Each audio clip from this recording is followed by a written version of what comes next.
Good morning, dear students. Today we will start our next chapter of science, that is transportation of materials. In our earlier chapter, we have learned that our body need food, water and oxygen to carry out various life processes. But students, जो हमें food, water और oxygen की ज़रूरत होती है वो तो specific organs से सिर्फ specific parts तक ही पहुंचाते हैं, लेकिन इन मटेरियल्स की हमारी बॉडी के बाकी पार्ट्स को भी उतनी ही जरूरत है. फॉर एग्जाम्पल, आप ऑक्सीजन लेते हो, वो ऑक्सीजन तो सिर्फ आपके लंग्स तक पहुंचती है, लेकिन उस ऑक्सीजन को लंग्स से बाकी पार्ट्स तक कौन पहुंचाता है? उसको बाकी पार्ट्स तक ट्रांसपोर्ट कौन करता है? क्या आपने कभी सोचा है कि जो फूड है, वाटर है, गैसेस हैं या फिर वेस्ट मटेरियल्स हैं, वो आपकी बॉडी के अंदर ट्रांसपोर्ट कैसे होते हैं? सो स्टूडेंट्स, जो सिंगल सेल्ड ऑर्गेनिज्म है जैसे कि अमीबा, पैरामीशियम या फिर कुछ सिंपल मल्टी सेलुलर ऑर्गेनिज्म जैसे स्पायरोगायरा या हाइड्रा, उनके अंदर मटेरियल्स ट्रांसपोर्ट होते हैं सिंपल डिफ्यूजन की प्रोसेस से. डिफ्यूजन क्या है? जब हायर कंसंट्रेशन से मटेरियल लोअर कंसंट्रेशन की तरफ डायरेक्टली चला जाए, उस प्रोसेस को हम बोलते हैं डिफ्यूजन.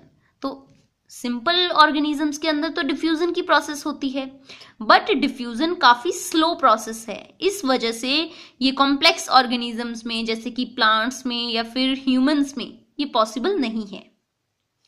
तो ह्यूमंस में या फिर एनिमल्स में कौन सी प्रोसेस होती है, प्लांट्स में कौन सी प्रोसेस होती है ट्रांसपोर्टेशन के लिए?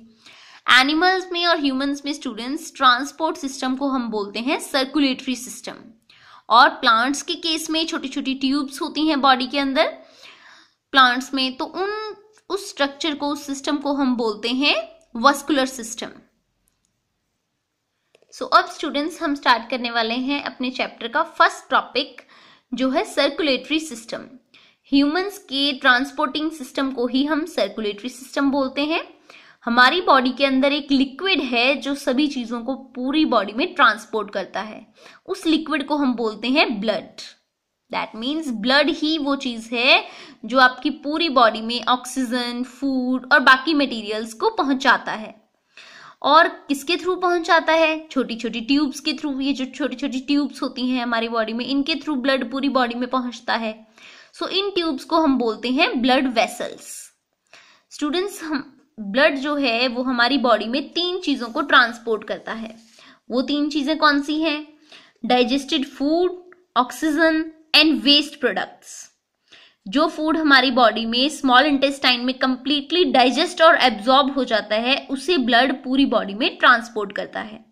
ऐसे ही ऑक्सीजन जो कि लंग्स में पहुंचती है, तो लंग्स से पूरे बॉडी के सभी सेल्स में कौन पहुंचाता है? ब्लड. ऐसे ही आपने पिछले चैप्टर में रेस्पिरेशन की प्रोसेस स्टडी की थी स्टूडेंट्स. उस रेस्पिरेशन की प्रोसेस में हमारी बॉडी में कार्बन डाइऑक्साइड प्रोड्यूस होती है. उस कार्बन डाइऑक्साइड को इकट्ठी करके लंग्स तक कौन लेके आता है? ब्लड. वहां से वो कार्बन डाइऑक्साइड आपकी बॉडी से बाहर रिमूव हो जाती है. नेक्स्ट हम देखते हैं हमारे सर्कुलेटरी सिस्टम के मेन 3 पार्ट्स होते हैं: heart, blood vessels and blood. Heart वो है एक मस्कुलर ऑर्गन जो हमारी बॉडी के अंदर ब्लड को पंप करता है. नेक्स्ट ब्लड वेसल्स जो छोटी छोटी ट्यूब्स हैं, और थर्ड है ब्लड, वो लिक्विड जो सारी चीजें ट्रांसपोर्ट करता है. सो हम 1 बाय 1 इन तीनों के बारे में डिटेल में स्टडी करेंगे. So first of all we will start from heart. Heart is a muscular organ जो हमारी चेस्ट कैविटी में लेफ्ट की तरफ सिचुएटेड होता है, लेफ्ट साइड में. इसका साइज कितना होता है? एक क्लेंच्ड फिस्ट के जितना, मीन्स आपकी बंद मुट्ठी के जितना. आपका हैंड क्लोज करने के बाद जितनी आपकी मुट्ठी बनती है, बंद मुट्ठी, उतना ही साइज आपके हार्ट का होता है. अब हम देखते हैं इसकी हार्ट की स्ट्रक्चर कैसी होती है. स्टूडेंट्स, हार्ट की जो स्ट्रक्चर है वो मेन 2 हार्ट्स में डिवाइड होती है. इसको 2 पार्ट्स में डिवाइड किया जाता है और हर एक साइड में 2 चैम्बर्स होते हैं. ये देखिए, अब इस हार्ट को ऐसे 2 हाफ्स में डिवाइड है, और इन 2 हाफ्स में ये एक ऊपर वाला चैम्बर, एक नीचे वाला चैम्बर, 2 चैम्बर्स होते हैं. सो स्टूडेंट्स, इन 2 चैम्बर्स में इन ऊपर वाले दोनों चैम्बर्स को हम बोलते हैं ऑरिकल्स, और नीचे वाले 2 चैम्बर्स को हम बोलते हैं वेंट्रिकल्स.